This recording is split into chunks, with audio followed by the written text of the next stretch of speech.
அன்பு தமிழ் உறவுகளுக்கு நெஞ்சார்ந்த திருக்குறள் வணக்கங்களை இனிதே உரைத்துக் கொள்வது உங்களின் அன்பு தோழன் பா. மூவேந்திர பாண்டியன்.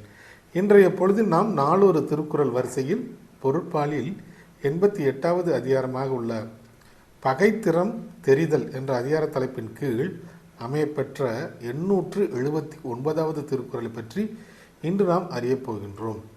பகைத்திறம் தெரிதல் என்பதற்கு பகைவரின் தன்மையினை அறிந்து செயல்படுதல் என்ற பொருளில் இந்த அதிகாரத்தின் தலைப்பு அமையப்பெற்றுள்ளது. இப்பொழுது நாம் 879வது திருக்குறளுக்கு செல்வோம். இளைதாக முள்மரம் கொள்க கலையுணர் கைகொள்ளும் காழ்த்த விடத்து. இளைதாக முள்மரம் கொள்க கலையுணர் கைகொள்ளும் காழ்த்த விடத்து. இத்திருக்குறளுக்கான பொருள் என்னவென்பதை இப்போது நாம் காண்போம். முள்மரம் இளையதாக இருக்கும்போதே அதனை வெட்டி எரிந்து விட வேண்டும். முற்றிய பிறகு அது வளர்ந்து நம் கையை அறுத்துவிடும். அதுபோல பகை சிறியதாக இருக்கும்போதே அதனை கிள்ளி எரிந்து விட வேண்டும். பகையை முற்றவிடக்கூடாது என்பது இத்திருக்குறளுக்காக பொருளாக உள்ளது.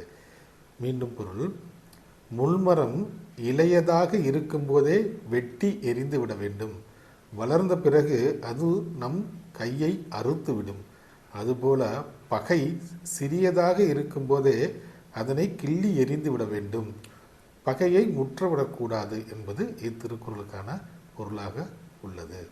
ஆம் தோழர்களே, நாமும் வள்ளுவரின் வழியினை பின்பற்றி வாழ்வில் எப்போதும் வெற்றியை காண்போம். நன்றி.